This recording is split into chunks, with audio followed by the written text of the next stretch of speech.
Welcome back to the channel. I hope you're having a great day. So today we want to talk about Electroneum, the great success that Electroneum is having. But why is it that scams seemingly outperform good projects like Electroneum and many others? And in some sense, I think the answer are probably quite obvious, but we're going to try to figure out some of the reasons why scams in cryptocurrency do so well over and over again and leave people holding the bag and discourage people from joining the space. But yet they persist. And we're going to talk a little bit about Bitcoin MYK breaking $1 with its deflationary model. First I think we'd have to start at why is it that scams perform very well over good projects like Electroneum, over many cryptocurrencies. We had Btcmyk, I believe, break the top 10. We've had many of these DeFi pyramid Ponzi schemes, many in the top 100 cryptocurrencies and so on. I think the first place we would start at is we would have to look at the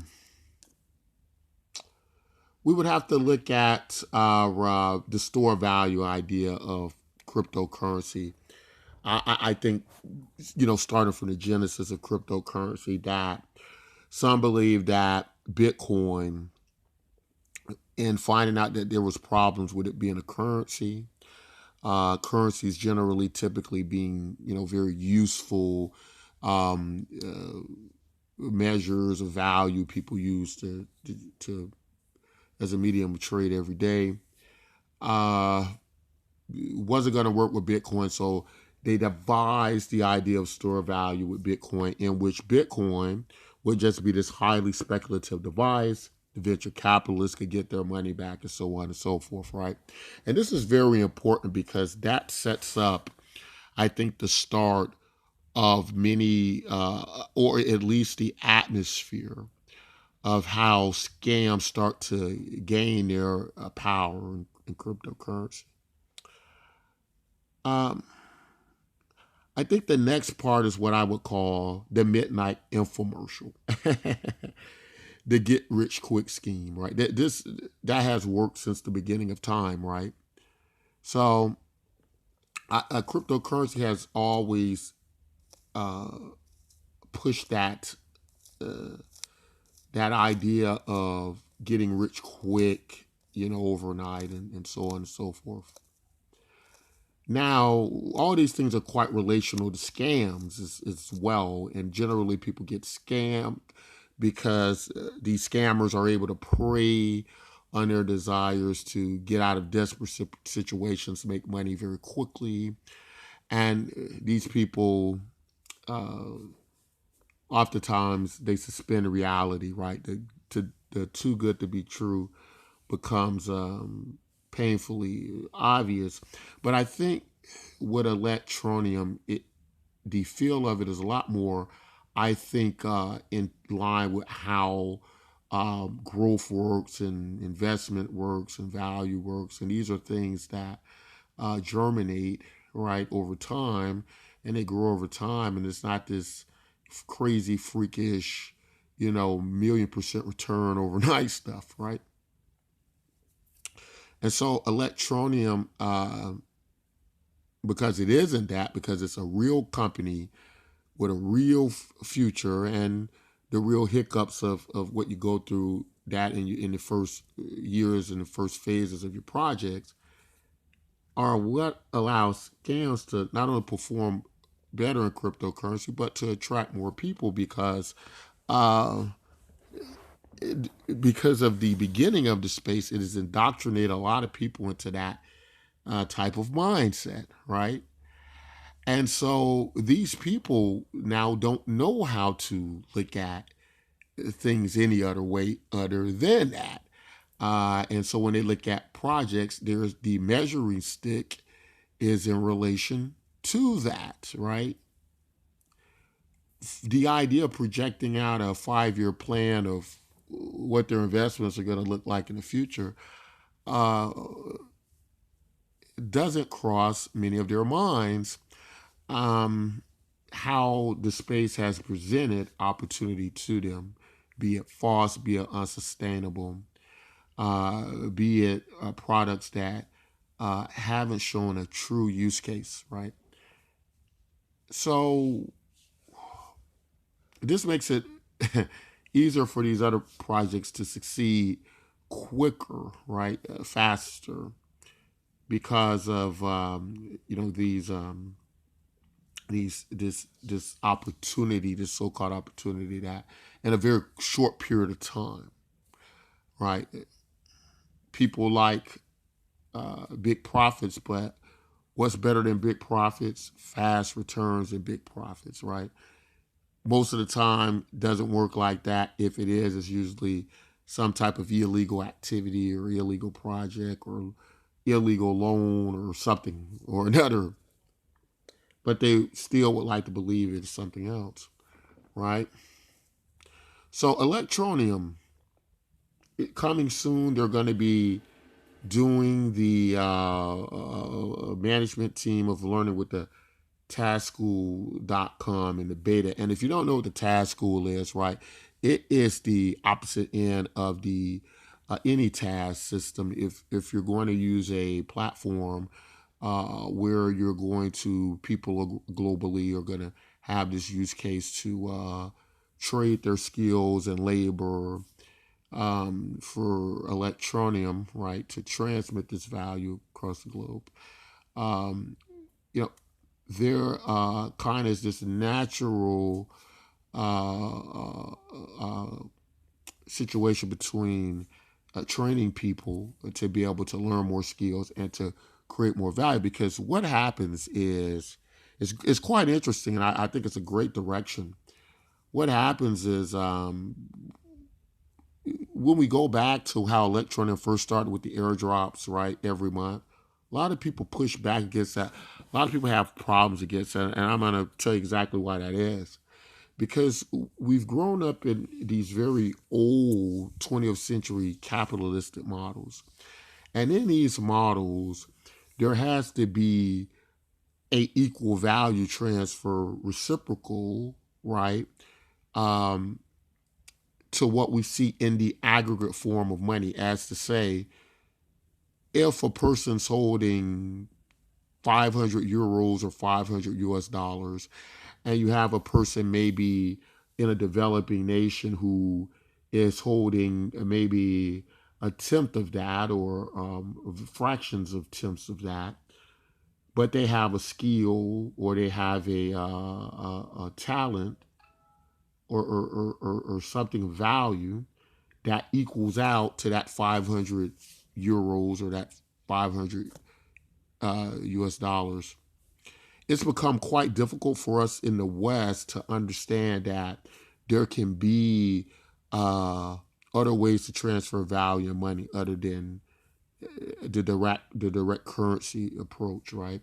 So when a lot of this money was going out from Electroneum to people growing that network, a lot of people were like, "Oh, you're tanking the price," and so on and so forth. That the people that are getting the money, they aren't investors, but they were wrong, right? Because now these people are not only investing their skills, which is creating more money, introducing new money into the Electroneum economy. There is now this task, a worker school that's going to educate them and create even more money and more value. It's almost like mining, right? In a, creating this new money out of some place. And it's a very interesting model. Very exciting to see different approaches to solving a problem, because the sad thing part about cryptocurrency is that with some of the most advanced technology in the world, whereas we could be coming up with new, better models, new ways of doing things, which is what I believe the purpose of blockchain technology is, we are mimicking and modeling the economy we've come from, right? And it's even worse than that because we can't find utility for these cryptocurrency projects for the most part. So oftentimes we still end up building some type of gambling slot machine system, which is just more speculation and just more moving money and not creating new money, not creating new value, not creating growth in a prosperous economy, right? And this is very difficult, especially for new people coming in here. And a lot of people who've been here since the beginning who still don't seem to get it, that modeling this after existing economic systems that are on the verge of collapse or about to implode or that was attempted and failed already is not a good idea, right? So Electroneum's doing a good job. They're still pursuing the Binance listing, which, I commented on that on videos further, that if Binance doesn't see by now, Electroneum is a good product they should just list free of charge at that. Then, I can only say that there seems to be a structure, some type of hierarchical structure in cryptocurrency that keeps cryptocurrency down, right, and enriches a few at the top. And that's been going on forever. And cryptocurrency is going to have to grow a more vast economy in order if it wants to attract, a lot more of the players who are going to be looking for a lot of money, new money coming into this. So a lot's going to have to change. And they're talking about further wallet integrations into other projects. Interesting enough, they're involved with the Splinterlands game, which occurs on the Steam and Hive blockchain, right? And Bitcoin our project, actually, the Splinterlands cryptocurrency and Bitcoin MYK trades on the same exchange, which is very interesting. And which is where we're going to lead off to now, just speaking about what happened with Bitcoin MYK. It has, after a year of heavy inflation, to a great reduce in that inflationary rate, broke over $1. All right, so here on the Steam Engine Exchange, our project Bitcoin MYK has broken over $1. And so, very interesting enough, we've been hearing a lot about Electroneum's integration into many other applications. Um, and Splinterlands is one of them. Now, if you're familiar with Splinter Games, it's one of these card games, trading card games like Magic the Gathering, like many of these Ethereum card trading games, and this is a popular one on the Steam and Hive engine, or Steam and Hive blockchain, right? Epics, you probably heard of that as well. Epics is the basically it's like Instagram, right? There was a lot of hype around Epics and quite a very very beautiful looking application, and it's like Instagram, I guess you can say. And I'm not sure what these other cryptocurrencies are. These seems to be the top five I'm looking at now. And of course, Bitcoin and YK, our project that I'm very proud of, is one of them. Now, what's so amazing about us going to breaking $1 like this, which it does surprise me, but I don't think we have the value of $1. I think it's very highly overvalued at this point in time. Now, explain real quickly why. But Bitcoin MYK is a universal basic income project. Why a universal basic income project that uses Bitcoin to pay for it, right? Well, the reason that is because of we look at the state of affairs we're in now. We're in a global pandemic. We have automation looming on the horizon, and so a lot of people have now become open to ideas like universal basic income, right? I think it's one of the best uses of the blockchain, and I think there's going to be a future economic model that most of us are going to use, right? It has a social media attached to it, social network attached to it. And so it acts and behaves a great deal like maybe like Facebook Libra would have done. So why is universal basic income is so important to cryptocurrency? Well, first of all, it spells off mass adoption. The bottom line is I don't believe people are going to care enough about cryptocurrency, many of these projects, to get involved. I don't think they're going to be incentivized to do so. Um, And but I think they're going to care about their own personal economic situations, the global situation, their families, and I think they're going to be able to relate to universal basic income, seeing that most of the world has received some form of it, especially after this global pandemic, right? But what's so unique about Bitcoin MYK as well is its ability to manage and balance inflation, right? And inflation goes so lower than the US dollar, lower than Bitcoin. And this is why what it allows for these explosive rises in value. We, what's also very impressive about Bitcoin MYK, it's a free coin, right? You can earn as much Bitcoin MYK free as buying or purchasing it, which is something that we don't focus a lot on because it works on the proof of growth model, formerly known as the proof participation model. But we switched to proof of growth, meaning we should be able to justify and substantiate the value. And so that's why I believe a dollar is overvalued. But some of our analysis has showed that around 3 cents, with the amount of accounts we have through the social network portion, that we could see it being at a value of about 3 cents. And so, this is well above. And so you should be careful. We're not one of these scam projects, pump and dump projects. So we tell people, hey, we think this is overvalued at this point in time. 3 cents makes sense because of the account values that's associated with Bitcoin MYK. There are thousands of accounts on Bitcoin MYK. It is probably one of the most fastest growing cryptocurrency projects as far as use in people. And what happens when you have millions of people globally using your cryptocurrency? You're able to make global remittance payments around the world. Quite useful. The other interesting thing is it's multi-chain. It's on Bitcoin Cash, right? On the Bitcoin Cash blockchain. It's on several others on Bitcoin Satoshi Vision. It's on the Steam blockchain. It's on the Hive blockchain. It's on the Waves blockchain. And you can intertrade this cryptocurrency. It's the same supply on every one. You can move it from chain to chain. Now, what's so special about Bitcoin MYK, even though its main purpose is to be one of the most distributed cryptocurrencies out there, but what's so interesting about it is that to handle the inflation rate so that it's a currency where you're not losing money, we have a built-in halving system, so to speak, right? Well, it's not a halving system, but it works similar to Bitcoin halving. And where a lot of people are trying to understand, why did there need to be halvings in Bitcoin? Some believe it was just to make the price go up, right? It was programmed in to do that. And it's a very interesting question. Why is that there? Why does Bitcoin do the halving? But we have something similar, works in reverse. It reduces the supply based on changes in a formula that is on ratio of transactions.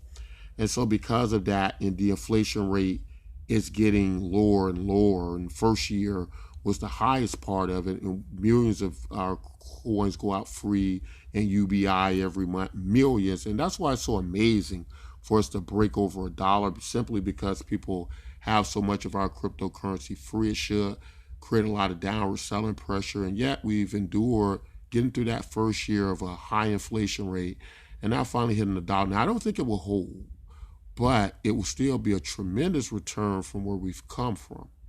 Another thing you have to understand about Bitcoin MYK project is, in order to avoid being a security, we aim to be the best distributed model. Now, from what I understand about security law, a lot of what makes you a security has to do with the distribution. If a lot of people are using you, if everybody holds the cryptocurrency, we give ours away free, so how can they not? It makes it less likely to be a security, believe it or not, right? It makes it harder for it to be a security.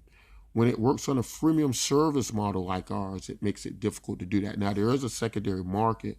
Third-party people could trade whatever they want, like any currency they would want, a local currency or local token, which is actually legal. You can have these things and trade a token or whatever in your local communities, right? At least in the United States, you can. For my legal understanding is correct, and I believe it is. But security is something else. Securities are probably 90% of the cryptocurrency market. We don't believe we're one. We would challenge anybody who said we were, in those things. But very proud of what's happening here. We'd invite you all to get involved with Bitcoin We think it has the best tokenomics in cryptocurrency. I think it's doing fantastic. We're very proud of how we've set it up and the accounts we've gained. And we believe Bitcoin will do very well in the future. But that's all I want to say in this video. If you like content like this, don't forget to like, subscribe. Don't forget to join Bitcoin MYK. We'll leave links in the description. You can join today, absolutely free, freemium service. Don't worry about bringing any cash. Bring yourself. This is the 21st century, and we're now creating new economic models beyond the old, outdated models that seem to implode and be destroyed every decade or so anyway. So let's try something different here. But anyway, as always, take care of yourselves and each other. Goodbye.